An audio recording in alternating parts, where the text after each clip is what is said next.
যে জাতি শিক্ষা নিয়ে ভাবে না, পড়াশোনা নিয়ে চিন্তা করে না, শিক্ষার সঙ্গে কোনো সম্পর্ক রাখে না, শিক্ষা কিভাবে জাতির মধ্যে বেশি মানুষ শিক্ষিত হবে সে নিয়ে ফিকির করে না, সেই জাতি কোনোদিন পৃথিবীতে বেশি দিন টিকে থাকতে পারে না। তার জ্বলন্ত প্রমাণ হলো মুসলমানদের সংখ্যা প্রায় 200 কোটি, ইহুদিদের সংখ্যা প্রায় 80 লক্ষ, 1 কোটি তাও না। তারপরে এই 80 লক্ষ জায়নাবাদী ইহুদি এরা শিক্ষা দিয়ে, এদের চক্রান্ত দিয়ে, এদের অস্ত্র দিয়ে, এদের ঐক্য দিয়ে, এদের সমস্ত রকম বৈজ্ঞানিক গবেষণা দিয়ে গোটা পৃথিবীকে তারা শাসন করে যাচ্ছে। কিন্তু আমরা মুসলমানেরা আমাদের এমন অবস্থাটা কেন হলো? আজ আমাদের মার খাওয়া ছাড়া আর দ্বিতীয় কোনো রাস্তা অন্তত পৃথিবীতে আমরা দেখতে পাচ্ছি না। কেন? কোরআন কি এই জন্য নাজিল করা হয়েছিল যে শুধু মার খাবে মুসলমান? কোরআনুল করিম কি এই জন্য আল্লাহ তাআলা নাজিল করেছিলেন যে মুসলমানরা ঘর ছাড়া হবে, মুসলমানরা গৃহ ছাড়া হবে, মুসলমানরা অত্যাচারিত হবে, লাঞ্ছিত হবে, পদদলিত হবে? এই জন্য কোরআন আসেনি। এসেছেন কেন? পদদলিত, নিগৃহীত মানুষকে, অসম্মানিত, লাঞ্ছিত মানুষকে পৃথিবীর শ্রেষ্ঠ আসনে বসিয়ে দেওয়ার জন্য। বলুন সুবহানাল্লাহ বিহামদিহি সুবহানাল্লাহিল আযীম। আর সেটা আমরা মুহাম্মদ সাল্লাল্লাহু আলাইহি সাল্লামের মাক্কি জীবনীতে দেখেছি। যারা মক্কায় চোর ছিল, খুনি ছিল, ডাকাত ছিল, ধর্ষক ছিল, বড় বড় চাঁদাবাজ ছিল, সুদখোর ছিল, কাতিল ছিল, মানুষ হত্যাকারী ছিল, সেই ব্যক্তিগুলির কাছে কোরআন এসে গেল। তারপরে তারা পৃথিবীর শ্রেষ্ঠ জাতিতে সাহাবায়ে কেরাম রাদিয়াল্লাহু আলাইহিম আজমাইন তারা এত বেশি সম্মানিত হলেন যে আল্লাহ তাদের উপরে রাজি হলেন আর তারাও আল্লাহর উপরে রাজি হয়ে গেলেন। সুবহানাল্লাহ বিহামদিহি সুবহানাল্লাহিল আযীম। আমরা আলোচনা করব যে আমাদের এই ধ্বংসের কারণ কি আর এর থেকে আমাদের ফিরে আসার কারণ কি। জাস্ট এতটুকু মনে থাকবে ইনশাআল্লাহ। মুসলমানদের পতনের কারণ কি আর এই পতন থেকে উঠে আসার উপায় কি, দুটি বিষয় আল্লাহ যেন আমাদের সবাইকে বোঝার তৌফিক দান করেন। সকলে বলুন আমিন। সুবহানাকা লা ইলমা লানা ইল্লা মা আল্লামতানা ইন্নাকা আনতাল আলিমুল হাকিম। আল্লাহ তাআলা কিছু কথা যেন আমাদের কোরআন এবং সুন্নাহর দৃষ্টি থেকে শোনার তৌফিক দান করেন। সকলে বলুন আমিন। প্রথমে আল্লাহর কাছে প্রশ্ন করি যে আল্লাহ তাআলা পৃথিবীতে গোটা মুসলিম জাতি, যাদেরকে আপনি বলেছেন খৈরে উমাম, যাদেরকে আপনি মানবতার কল্যাণের জন্যই সৃষ্টি করেছেন, যাদেরকে আপনি দ্বীনে ইসলাম দান করেছেন, যাদেরকে কোরআন দিয়েছেন, যাদেরকে নবী দিয়েছেন, যাদেরকে রাসূল করিম সাল্লাল্লাহু আলাইহি সাল্লামের মতো মহামানব দিয়েছেন, তারপরে এই জাতিটা এতটা লাঞ্ছনা হওয়ার কারণ কি? এর উত্তর আল্লাহ তাআলা পবিত্র কোরআনুল কারীমে 1400 বছর আগে দিয়ে রেখেছেন। কোরআন থেকে আমাদের সমাধান নিতে হবে। কি গো, আমাদের জন্য সমাধানের কিতাব কি? কোরআন। সমাধান কোরআন থেকে ছাড়া যদি অন্য কোনো দিকে যান, নবীর সুন্নাহর বাইরে যদি আপনি সমাধান নিতে চান, ওটা সমাধান হবে না, ওটা আপনি শেষ হয়ে যাবেন। আজ জাতি কোরআন থেকে সমাধান নিতে চায় না। ভাই সাউন্ডটা আর একটু বাড়িয়ে দেন, বক্সের সাউন্ড একটু বাড়িয়ে দেন। জাতি আজকের কোরআন থেকে সমাধান নিতে চায় না। আল্লাহ তাআলার কাছে প্রশ্ন করি, আল্লাহ আপনি বলুন যে আমাদের অবস্থাটা কেন এমন? আল্লাহ পাক বলছেন তাহলে তোমরা কোরআন পড়ে জেনে নাও যে কেন তোমরা মার খাচ্ছ। শুনবেন আপনারা? শুনবেন কি শুনবেন না? আফাতুমিনুনা বিবাদিল কিতাবি ওয়া তাকফুরুনা বিবাদ فما جزاء من يفعل ذلك منكم إلا خزي في الحياة الدنيا ويوم القيامة يردون إلى أشد العذاب وما الله بغافل عما تعملون। এটা প্রথম পৃষ্ঠা সূরা বাকারার 14 নম্বর, প্রথম পারা 14 পৃষ্ঠার 6 নম্বর লাইনে একদম 85 নম্বর আয়াতে আল্লাহ পাক সাফ শুনিয়ে দিয়েছে মুসলমানদের পদোন্নতির কারণটা কি। আমি প্রথমে শুনিয়েছি সারা বিশ্বে মুসলমানদের সংখ্যা কত, ভুলে গেলেন? প্রায় 200 কোটি। আর মুসলিম দেশ সংখ্যা রয়েছে প্রায় 50টার উপরে। 200 কোটি আমরা ভাই, দেশ রয়েছে 50টা। এত কিছু থাকার পরে ফিলিস্তিন নামক ছোট্ট একটা রাষ্ট্র শেষ হয়ে গেল। পৃথিবীর জমিনে মুসলমান দেশগুলি মুখে চুপচাপ, কথা নাই। আপনারা কদিন আগে দেখেছেন মুর্শিদাবাদে একটা মাদ্রাসাকে আমাদের কলকাতার মিডিয়াগুলো তারা পতিতার চাইতে চরিত্র খারাপ, এই মাদ্রাসাগুলিকে সন্ত্রাসী ট্রেনিং হয় বলে তারা দেখিয়েছে না দেখায় নাই? জোরে বলুন। কালকের আপনাদের এই মাদ্রাসা দেখাবে সন্ত্রাস তৈরি হয়, তারপরের দিন পাঁশকুড়া মাদ্রাসা দেখাবে, তারপরের দিন আরেকটা মাদ্রাসা দেখাবে। এই মাদ্রাসায় জঙ্গি ট্রেনিং হয়, সন্ত্রাসী ট্রেনিং হয়। আজ আমাদের মুসলমানদের হাতে সব আছে, কিন্তু শক্তিশালী কোনো মিডিয়া নাই। কি বলছি বুঝতে পারছেন না? আমাদের হাতে কোনো টিভি চ্যানেল নাই। তারা যে মিথ্যাচার করছে, আমরা এর জবাবটা যে টিভি চ্যানেল দিয়ে, টেলিভিশনের মাধ্যমে দিতে পারবো, সেটা আমাদের হাতে নাই। আপনার জলসার কথা কে বিশ্বাস করবে? আপনি পাড়ায় পাড়ায় চিল্লালে কে বিশ্বাস করবে? তারা কোটি কোটি টাকা খরচ করে মাদ্রাসা জঙ্গি বানানোর জন্য, মাদ্রাসাকে জঙ্গি প্রমাণ করার জন্য বারবার মিথ্যাচার করে যাচ্ছে। আপনি কি করবেন বাড়িতে বসে বসে? আল্লাহ বলছেন আফাতুমিনুনা বিবাদিল কিতাবি ওয়া তাকফুরুনা বিবাদ। আমার কোরআনের উপরে যখন তোমাদের বিশ্বাসটা অর্ধেক হবে, আর যখন তোমাদের বিশ্বাসটা কোরআনের উপরে হাফ হাফ হবে, পরিপূর্ণ বিশ্বাস যখন আমার কিতাবের উপরে তোমাদের থাকবে না, তখন দুনিয়ার জিন্দেগিটা তোমাদের লাঞ্ছনার জিন্দেগি হবে। অপমানিত হতে হবে, নির্যাতিত হতে হবে, কোনো জায়গায় গিয়ে সম্মান পাবে না। আখিরাতে তোমাদের জন্য রয়েছে যন্ত্রণাদায়ক শাস্তির ব্যবস্থা। তাহলে দুনিয়ায় অপমান হওয়ার প্রথম কারণ হলো কোরআনটাকে পরিপূর্ণ আমরা মুসলমান মানি না। কোরআন আছে মসজিদে, কোরআন আছে মাদ্রাসায়, কোরআন আছে মক্তবে, ব্যক্তি জীবনে কোরআনের কোনো ভূমিকা। জোরে বলুন। বললে হুজুর দেখান বিয়ে হয় আপনাদের এলাকায়, মুসলমান বাড়িতে বিয়ে হয় কি হয় না? হয়। বিয়ে যখন অনুষ্ঠান হয়, বিয়ের একদিন আগে বিয়ে বাড়িতে দেখবেন বক্সে গান বাজনা চলে, চলে কি চলে না? আর বেশিরভাগ পয়সাওয়ালা লোক যারা দিন থেকে তারা দূরে। ইমাম সাহেব যদি বলে এসব চলবে না, বললে হুজুর আপনার মসজিদে রাখা যাবে না, আপনার দায়িত্ব শুধু বিয়েটা পড়িয়ে দোয়া করে চলে যাওয়া। করে কি করে না? বলছেন না কেন? কারখানা উদ্বোধন হলো, কোরআনুল কারীম দ্বারা কারখানা উদ্বোধন হলো, আর কিছুদিন পরে দেখি সেই কারখানার মধ্যে সুদের টাকায় ব্যবসা শুরু হলো। তাহলে সুদের টাকায় ব্যবসা যদি করবে, তুমি কারখানা উদ্বোধনের সময় ইমামকে ডাকলে কেন? দোকান উদ্বোধন করার সময় মাদ্রাসা থেকে ছাত্র এনে কোরআন পড়িয়ে নিলে, আর ওই দোকানের মধ্যে হারাম মাল বিক্রি হচ্ছে, দোকানে তুমি সুদের কারবার জুড়ে দিয়েছো, লোন নিয়ে ব্যবসা করছো, আবার বলছো আল্লাহ আমার বরকত দাও।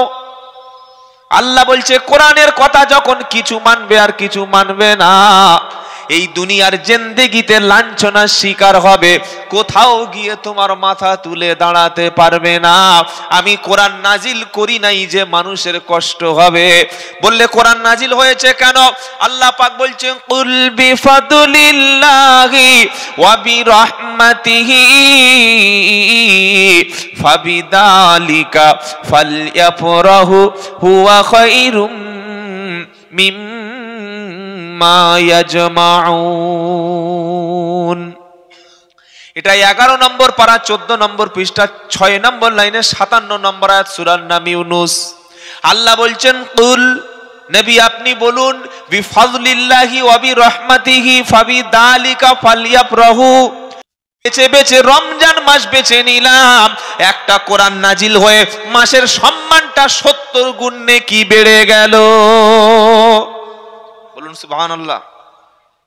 এবার একটা রাত বেছে নিলাম, রাত কি গো বছরে এখন মুসলমান ছেলেদের বলুন যে বাবা সবচাইতে ভালো রাত কোনটা? ও প্রথম বিয়ের পরে বলবে বাসর রাত, আর বিয়ের আগে বলবে 31st নাইট, 1 জানুয়ারি, এই রাতটা। আপনারা দেখেন না মুসলমান মহল্লায় যেভাবে গান বাজনা চলেছে, মুসলিম মহল্লায় যেভাবে 1 জানুয়ারি ছেলেরা নোংরামি করেছে, অসভ্যতা করেছে, শরিয়াত বিরোধী এবং সমাজ বিরোধী কাজ করেছে, একটা খ্রিস্টান একটা ইহুদিদের দেখলে লজ্জা লাগবে যে এই মুসলমান আর এই ইহুদির মধ্যে তাহলে আমি পার্থক্যটা কি পাচ্ছি। প্রত্যেকের হাতে মদের বোতল, 3-4 পিয়ার দামি বড় বড় জেবিএল বক্স, সাথে চলে আসলো একদম বেশ 10টা 12টা করে সুন্দরী টপ লেভেলের 18 বছর 16 বছর এরকম মহিলা, তাদেরকে নিয়ে রাস্তায় ড্যান্স করে আর এরকম বড় বড় জেবিএল বক্স দিয়ে সারা রাত মুসলিম মহল্লাগুলিতে গান বাজনা চলেছে না চলে নাই? চলেছে না চলে নাই? নিশ্চয়ই এদের বাবা মা হয় বাড়ি ছিল না, আর তা না হলে এই সমস্ত ছেলেপুলের কোনো বাপ মা নাই, দুটোর মধ্যে একটা, আর তা না হলে এরা মুসলমান নয়। কি গো, মুসলমান মহল্লায় গান বাজনা চলবে, মুসলমান মহল্লায় তাসের আড্ডা চলবে, মুসলিম মহল্লায় হারাম কাজ চলবে, মুসলিম মহল্লায় প্রকাশ্য লটারির টিকিট চলবে, মুসলিম মহল্লায় মহিলারা বন্ধনের কাজের সঙ্গে যুক্ত হবে, আর মসজিদ কমিটি, মুসলিম মহল্লা, ইমাম মুয়াজ্জিন মসজিদ মহল্লাগুলো চুপচাপ বসে দেখবে, এটা কোনোদিন ইমানদারের কাজ না। ইমানদারের কাজ কি? মান রা মিনকুম মুনকারা ফালিয়ুগাইর বিয়াদিহি ফাইল্লাম ইয়াস্তাদি ফাবিলিসানিহি ফাইল্লাম ইয়াস্তাদি ফাবিকলবিহি যালিকা আযাফুল ঈমান। নবী বলেছেন তোমার সামনে যদি শরিয়াত বিরোধী দ্বীন বিরোধী কোনো কাজ হয় তো হাত দিয়ে ক্ষমতা দিয়ে সেটাকে রুখে দাও। হাত দিয়ে যদি না পারো ফাইল্লাম ইয়াস্তাতি ফাবিলিসানিহি, কমপক্ষে জবান দিয়ে তুমি প্রতিবাদ করে মানবতা বিরোধী কাজকে তুমি সমাজ থেকে শেষ করে ফেলো। তোমার চোখের সামনে দেখতে পাচ্ছ হারাম কাজ করছে, তুমি চুপচাপ দেখার ভান করে চোখ বন্ধ করে শুয়ে পড়েছো। আল্লাহর নবী বললেন ফাইল্লাম ইয়াস্তাতি ফাবিলিসানিহি, যদি মুখ খুলতে তোমার বিবেকে বাধা দেয়, মুখ খোলার মতো ঈমান যদি না থাকে, মুখ খোলার মতো হিম্মত না থাকে, ফাইল্লাম ইয়াস্তাতি ফাবিকলবিহি, তাহলে মিনিমাম কমপক্ষে অন্তরের ঘৃণা করে ওই কাজ থেকে তুমি দূরে সরে থাকো। যদি হাত দিয়ে রুখে না দিতে পারো, মুখ দিয়ে প্রতিবাদ যদি না করতে পারো, অন্তর থেকে ঘৃণা করে যদি সরে না থাকতে পারো, না আমাদের ছেলেপুলে, ও বাবা গরিব মানুষের ছেলে, ও বড় লোকের ছেলে, ও অমুক ডাক্তারের ছেলে, ও ওদের অন্যায় প্রতিবাদ করা যাবে না, যদি ওদের প্রতিবাদ করি আমাদের পাড়ার অনুষ্ঠানে আবার চাঁদা ওদের দিয়ে নিতে পারবো না, সবার সঙ্গে মিশে মিলে চলতে হয়। এই যুগটা বড় কঠিন যুগ, প্রতিবাদ করলে সব জায়গায় হয় বাবা, একটু চুপচাপ থাকতে হয়। আল্লাহর নবী বললেন তুমি যদি ঘৃণা পর্যন্ত না করো, তাহলে ঘৃণা করা হলো যালিকা আযআফুল ঈমান, ঘৃণা করা হলো শরিয়াত বিরোধী কাজ দেখে দুর্বল সরষে পরিমাণ ইমানদারের পরিচয়। আর শরিয়াত বিরোধী কাজ দেখে মুখ দিয়ে প্রতিবাদ করছো না, হাত দিয়ে প্রতিবাদ করছো না, অন্তর থেকে ঘৃণা করছো না, নবী বললেন তার কোনো ঈমানের অংশই নাই।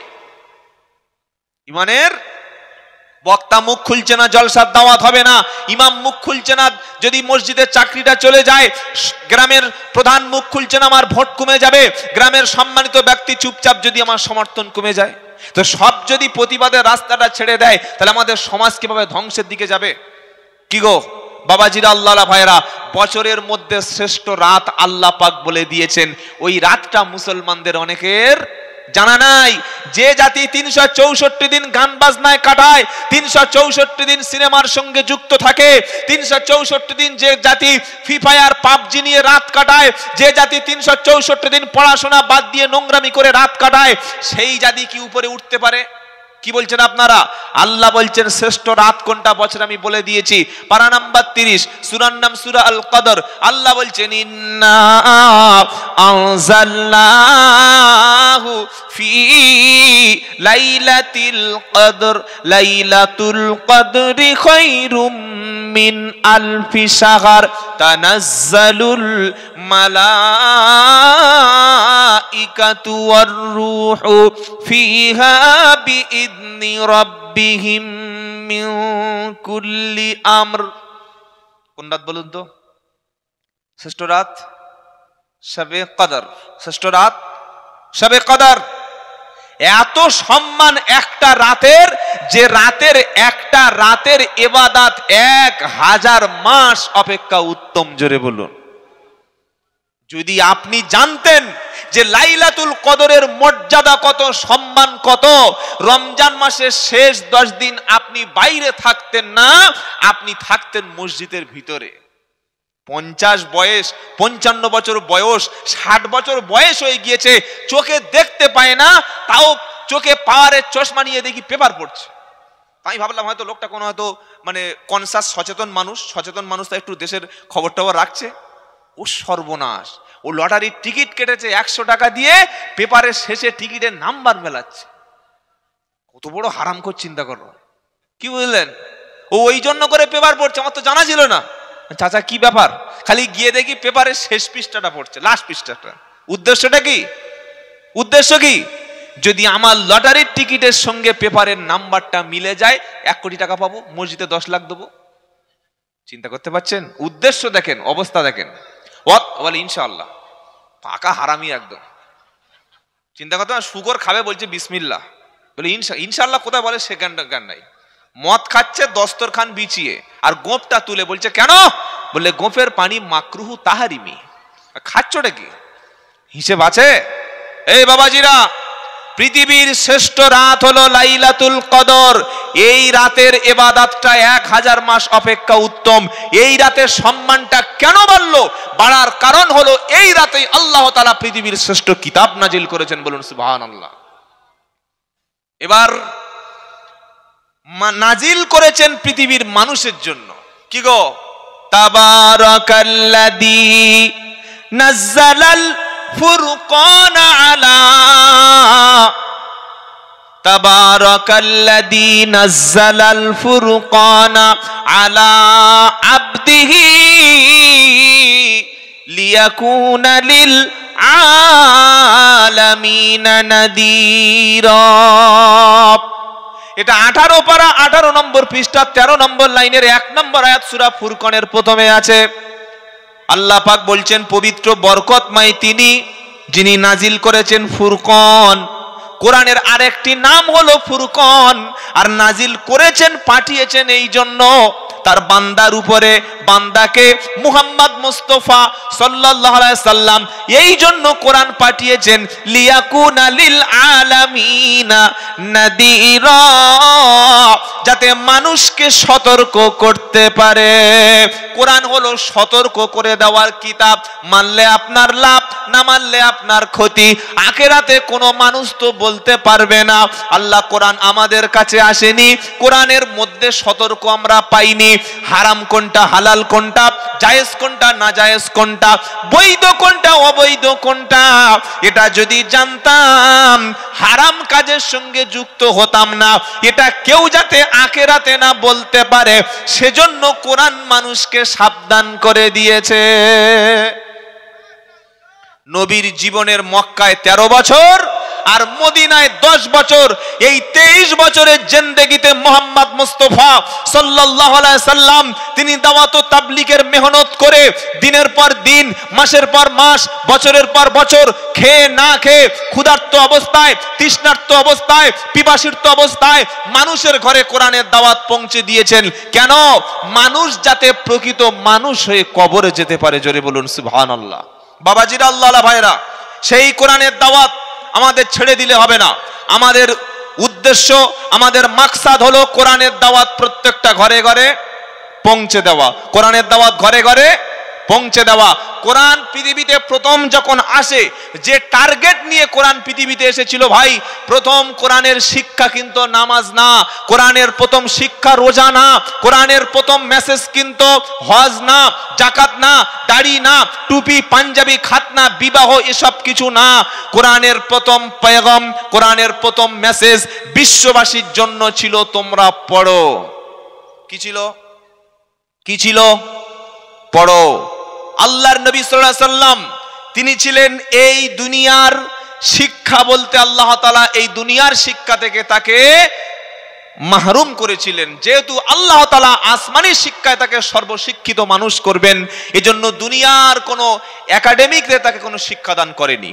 কোরআন পৃথিবীতে এসে যে মেসেজটা জাতির কাছে দিল, দাড়ি রাখো, টুপি পরো, পাঞ্জাবি পরো, হজ করো, জাকাত দাও, কুরবানি করো, এসব কোনো কথা বলেনি। পারা নাম্বার 30, সূরার নাম আলাক। এই সূরাটি ছিল আসমান থেকে পৃথিবীতে প্রথম নাজিলকৃত সূরা। বলুন সুবহানাল্লাহ।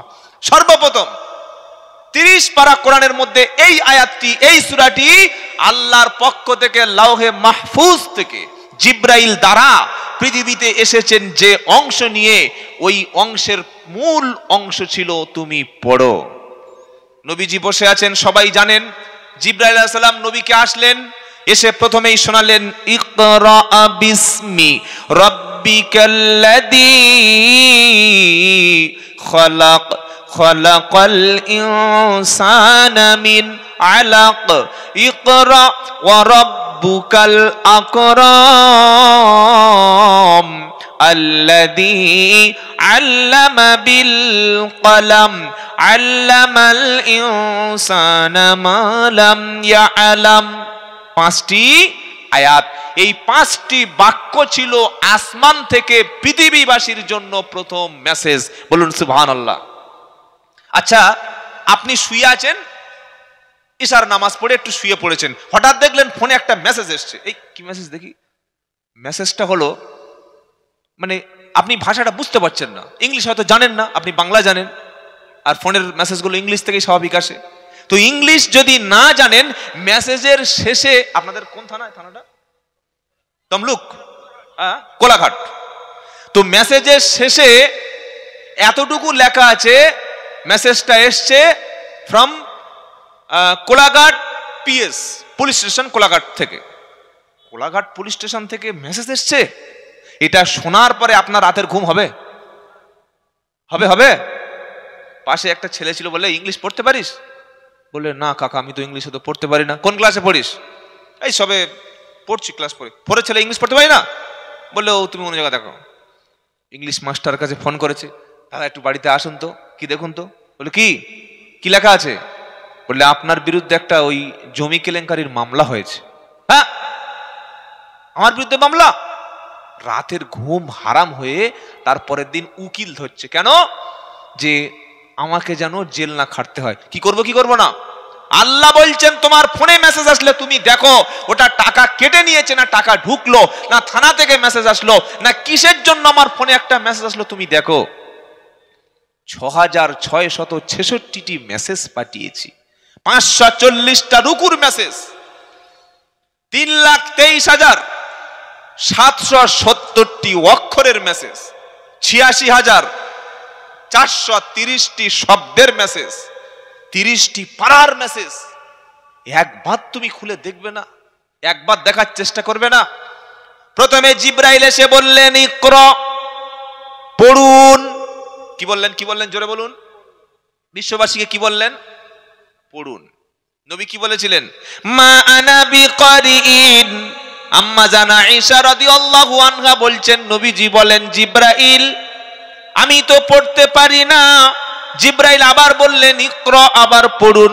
একই কথা নবীজি উত্তর দিলেন, আবার বললেন পড়ুন। নবীজি বললেন জানি না, পারি না। কি গো, যেহেতু তাকে পড়ানো হয়নি। হ্যাঁ, 3 বার বলার পরে বুকের সঙ্গে আলিঙ্গন যখন করে নিলেন, সঙ্গে সঙ্গে নবীর পবিত্র জবান থেকে কোরআনুল কারীমের 35টি আয়াত অটোমেটিক উচ্চারিত হলো। এই আয়াতের মধ্যে প্রথম যে শব্দ ছিল সেটি হলো ইকরা, সেটি হলো পড়ো। তাহলে পৃথিবীতে আল্লাহ প্রথমে নামাজ পড়তে বলেছে, দাড়ি রাখতে বলেছে, কোরআন পড়তে বলেছে। প্রথমে যে উদ্দেশ্য যেটা ছিল সেটা হলো তুমি পড়ো, সেটা হলো পড়াশোনা করো। তুমি পড়ো, পড়লেই তবে উপরে উঠতে পারবে, পড়লেই জগৎ সম্পর্কে চিনতে পারবে। সবচাইতে আজকের অশিক্ষিতর সংখ্যা বেশি এই মুসলিম মহল্লাগুলিতে। এটা রাগ করবেন, এটা আমাদের নিজেদের দুরবস্থা বলছি। আজ চাকরি বাকরি সব দিক থেকে আমাদেরকে পিছিয়ে রাখা হয়েছে, আর সাথে সাথে আমাদের অসচেতন অবস্থা। আপনি পৃথিবীর দিকে তাকানোর দরকার নাই, পশ্চিম বাংলার দিকে তাকান। প্রত্যেকটা ইউনিভার্সিটি, প্রত্যেকটা কলেজ, প্রত্যেকটা হসপিটাল, প্রত্যেকটা সরকারি সেক্টরে গিয়ে দেখুন আপনার চাকরির হার কত নিচে নেমে গেছে, আপনার কোনো উপস্থিতি সেখানে নাই। কেন? আমরা মুসলমানরা মনে করেছি পড়লে হয়, না পড়লে হয়। পড়লে হয় কি গো? পড়লে হয়, না পড়লে হয়।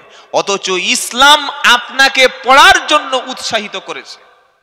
আল্লাহ পাক কোরআনে অন্য জায়গায় বলছেন, কুল হাল ইয়াস্তাবিল্লাযীনা ইয়ালামুনা ওয়াল্লাযীনা লা ইয়ালামুন। আল্লাহ বলছেন, নবী বলুন, নিশ্চয়ই যারা জানে এবং জানে না তারা কখনো এক হতে পারে না। আবার সূরা মুজাদালায় আল্লাহ পাক বলছেন, ওয়াল্লাযীনা উতুল ইলমি দারাজা, মর্যাদা সম্মান তাদের জন্য যারা জ্ঞান অর্জন করেছে, যারা শিক্ষিত, যারা আলিম। জোরে বলুন সুবহানাল্লাহ। মর্যাদা তাদের জন্য যারা জ্ঞান অর্জন করেছে, আল্লাহ তাদের শুধু উপরেই তুলতে থাকবেন। আমরা মনে করি টাকা জমিয়ে ফেললাম, ঘরবাড়ি করেছি, হজ করে এসেছি, পয়সা আছে, কলকারখানার মালিক, ব্যাস আমার ছেলে মেয়ে পড়াশোনা শেখার দরকারটা কি? আর মুসলমানদের মধ্যে সবচাইতে এখন যেটা কমতি, সবচাইতে যেটা গাফেল, সেটা হলো দ্বীনি শিক্ষাকে আমরা একেবারেই ঘৃণার চোখে দেখি, বিশেষ করে পয়সাওয়ালা মুসলিম। আপনি মুসলিম মহল্লাগুলি যান, ডাক্তারের ছেলে ডাক্তার করবে, মাস্টারের ছেলে মাস্টার করছে, ইঞ্জিনিয়ারের ছেলে ইঞ্জিনিয়ার করছে, পুলিশের ছেলে পুলিশ অফিসার করছে। তাহলে আলেম কারা হবে? কারা দিনের ধারক বাহক হবে? এ কোরআনকে কারা হেফাজত করবে? আরে ইসলাম যদি না থাকে, কোরআন যদি না থাকে, আল্লাহর বিধান যদি সমাজে না থাকে, রসুলের সুন্নাত যদি আমার সমাজে না বেঁচে থাকে, এই পৃথিবীতে একটাও মানুষকে আল্লাহ বাঁচতে দেবেন না। কেন? কিয়ামত সেই দিন হবে যেদিন পৃথিবীতে আল্লাহ বলার কোনো মানুষ আর থাকবে না। আপনি শিক্ষিত হয়েছেন, আপনি জ্ঞান অর্জন করেছেন, আপনি পয়সা উপার্জন করতে শিখেছেন, কিন্তু আল্লাহকে পাননি, রসুলের সুন্নাত ধারণ করতে পারেননি। আপনার বাড়ির মধ্যে একটা মানুষ কোরআন জানে না, আল্লাহর কাছে আপনার 4 পয়সা দাম নাই। অথচ একটা গরিব মানুষের ছেলে, একটা ফকিরের ছেলে, একটা ইয়েতিম বাচ্চা ফজরের নামাজটা পড়ে বুকে করে আল কোরআন নিয়ে, মাথায় করে কোরআন নিয়ে, বুকের সঙ্গে লেপটে নিয়ে সালাম দিয়ে বাড়ি থেকে বার হলো, মক্তবে গিয়ে প্রথমে আল্লাহর কোরআন আউযু বিল্লাহ বিসমিল্লাহ বলতে শুরু করলো। আল্লাহর নবী সাল্লাল্লাহু আলাইহি ওয়াসাল্লাম বলেছেন, এর মর্যাদা, এর সম্মান হলো আকাশের সমস্ত ফেরেশতারা এই ব্যক্তির জন্য দোয়া করে, ফেরেশতারা তার পায়ের তলায় ডানা বিছিয়ে দেয় আর বলে, ওরে যে যাচ্ছে কোরআনের মজলিসে, কোরআন শিখতে যাচ্ছে, ও কোরআনের দিকে যায় না, আল্লাহ জান্নাতের দিকে যাচ্ছে। জোরে বলুন সুবহানাল্লাহ। মাদ্রাসায় কাকে ভর্তি করব? যে পড়তে পারে না, যার বুদ্ধি নাই, যার জ্ঞান নাই, যার মেধা নাই, যার প্রজ্ঞা নাই, এক্সপেরিয়েন্স নাই, যে একদম ফেলিওর, প্রত্যেকটা ক্লাসে ফেল করছে, বাড়িতে আছে ছেলেদের যেখানে সেখানে চুরি করছে, কোথায় মানুষের মোবাইল চুরি করছে, মসজিদে গিয়ে জুতো চুরি করে নিয়ে আসছে। এই ছেলেটা কোথায় যাবে? এই ছেলেটা কোথায় যাবে? মাদ্রাসায়। সমাজ দেখছেন? এই ছেলেটা যাবে মাদ্রাসায়। আমরা ধ্বংস এমনি এমনি হই নাই। আর যে ছেলেটা মারাত্মক ব্রেন, মেরিটোরিয়াস স্টুডেন্ট, ব্রিলিয়ান্ট ছাত্র, ওটা যাবে সোজা মিশনে যাবে, সোজা মিশনে যাবে। কারণ ও ডাক্তার হলে মাসে 5 লাখ টাকা, আর এ কোনো রকমে কিছু করতে পারছে না, বাড়িতে চুরি করছে, চিটিংবাজি করছে, চল মাদ্রাসায় দিয়ে এই বাপ মা মানুষ করতে পারে না, হুজুরের মানুষ করে দেবে। ঝান্ডা একবার চিন্তা করুন, বাপ মা যাকে কন্ট্রোল করতে পারে নাই তাকে কন্ট্রোল করতে দিচ্ছে হুজুরের কাছে। এটা ইসলামের ভালোবেসে না আমি নিজের পিঠটা বাঁচানোর জন্য ইলিম শিখছি, এটা আপনি ভাববেন। ইলিম শেখার উদ্দেশ্য আল্লাহকে খুশি করার জন্য। ইলিম শিক্ষা করার উদ্দেশ্য হবে জাতির কাছে আমি আল্লাহর কোরআনের ধারক বাহক হিসাবে পৌঁছে দেওয়ার জন্য। আমার সন্তানকে আমি আলেম করব, ইলিম অর্জন করাবো, এই উদ্দেশ্য করে যে নাজাত পাবো, পরকালে জাহান্নাম থেকে বেঁচে যাব। এছাড়া অন্য কোনো উদ্দেশ্য ইলিম শেখা যাবে যদি দুনিয়ার মাকসাদ হাসিল করার জন্য ইলিম শিখি, যে আমার ছেলে আলেম হবে, হাফেজ হবে, মাওলানা হবে, বক্তা হবে, অমুক কিছু নাম হবে, এইসব উদ্দেশ্য না। উদ্দেশ্য আমি জাহান্নাম থেকে বেঁচে যাব, আমার ফ্যামিলিটা জাহান্নাম থেকে বেঁচে যাবে, আমার সন্তানটা পরবর্তীকালে ইসলামের জন্য কাজ করবে, ইসলামের ধারক বাহক হবে, আর কিয়ামতের দিন আল্লাহ তাআলা খুশিতে আমার জান্নাত দিয়ে দেবেন। এই উদ্দেশ্য করে আল্লাহর রাজি এবং খুশির জন্য আমরা নিজেরা ইলিম শিখবো, নিজেদের সন্তানদের ইলিম শেখাবো। বলুন ইনশাআল্লাহ, বলুন ইনশাআল্লাহ। কেন? আলেমরা সবচাইতে আল্লাহকে বেশি ভয় করে। জোরে বলুন সুবহানাল্লাহ। 22 পারায় সূরা ফাতির আল্লাহ বলছেন ইন্নামা ইয়াখশাল্লাহা মিন ইবাদিহিল উলামা। আমার বান্দাদের মধ্যে সবচাইতে বেশি ভয় পায় তারা আলিম সম্প্রদায়ে যারা। জোরে বলুন সুবহানাল্লাহ। বলে হুজুর প্রমাণ দেন। প্রমাণ নেবেন। সমাজে সুদ খায় কারা বেশি? আলেমরা সুদ খায় নাকি জাহিলরা সুদ খায়? একটা মুফতি সাহেবের নাম বলুন, একটা মাওলানা সাহেবের নাম বলুন, একটা হাদিস পড়ানো লোকের নাম বলুন যে সুদের ব্যবসা করে।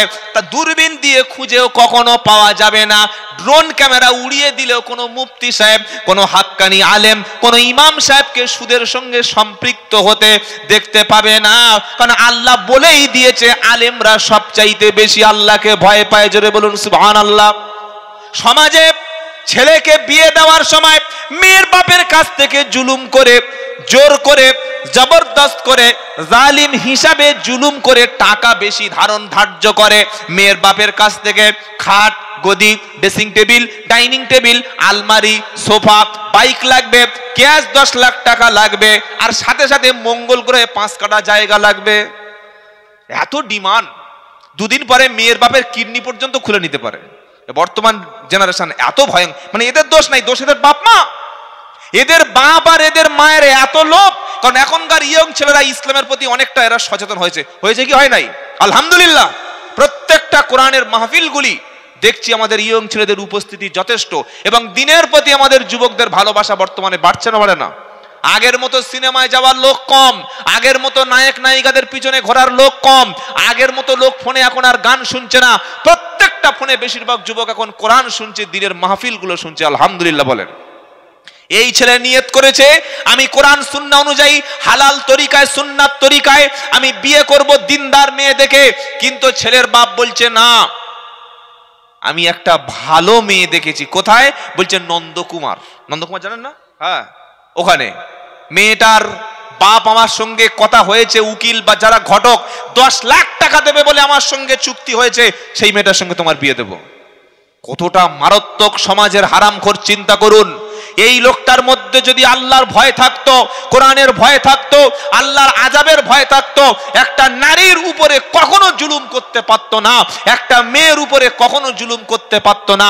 আজকের মুসলমান বাড়িতে নামে শুধু বিয়ে হয়, বিয়ের মজলিস শুরু থেকে শেষ পর্যন্ত যা কিছু হয় প্রত্যেকটা হারাম, প্রত্যেকটা শরীয়তের বিরোধী, প্রত্যেকটা বিদআত কাজ হয়। শুধু বিয়ে পড়ানো, ইজাব আর কবুলটা আর খুতবাটা ওইটা যা একটু সুন্নাত তরিকা অনুযায়ী হয়, বাদ বাকি যা আছে সব শরীয়ত বিরোধী কাজ হয়।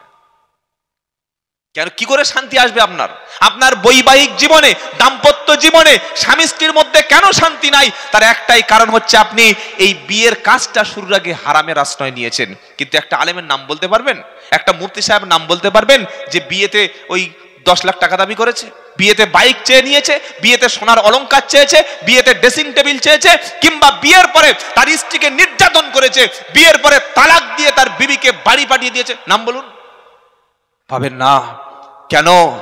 আল্লাহ কোরআনে সাফ বলে দিয়েছে, ইন্নামা ইয়াখশাল্লাহ মিন ইবাদিহিল উলামা, ইন্নামা কেবলমাত্র শুধু তারাই আমার বান্দাদের মধ্যেই আমাকে সবচাইতে বেশি ভয় করে যারা আলিম সম্প্রদায়, যারা জ্ঞানী, যাদের ইলম আছে। বলুন সুবহানাল্লাহ বিহামদিহি। তাহলে সমাজ থেকে অন্যায়, অবিচার, দুর্নীতি, সমাজ থেকে জুলুম, নির্যাতন সব বন্ধ করতে হলে আমার প্রত্যেকটা যুবককে, নেক্সট জেনারেশন, পরবর্তী প্রজন্ম যারা আসবে, তাদের ঘরে আমাদের কোরআনের দাওয়াত পৌঁছে দিতে হবে। আমরা থাকবো না, আমরা ওলামারা যারা আছি, হাফেজ, মুফতি সাহেবরা, যারা ওস্তাদরা যারা আছেন, থাকবে না, আমরা বিদায় নেব। কিন্তু আমাদের মরণের পরে এই ইসলামের ধারক বাহকটা, আনেওয়ালা নসব যারা, তারা কিভাবে পরবর্তীকালে দিন পৌঁছে দেওয়া যায়, এই ফিকির আমাদের করার দরকার আছে না নাই? আছে। আল্লাহ বলছেন, শোনো, তোমরা ঘাবড়ে যেও না।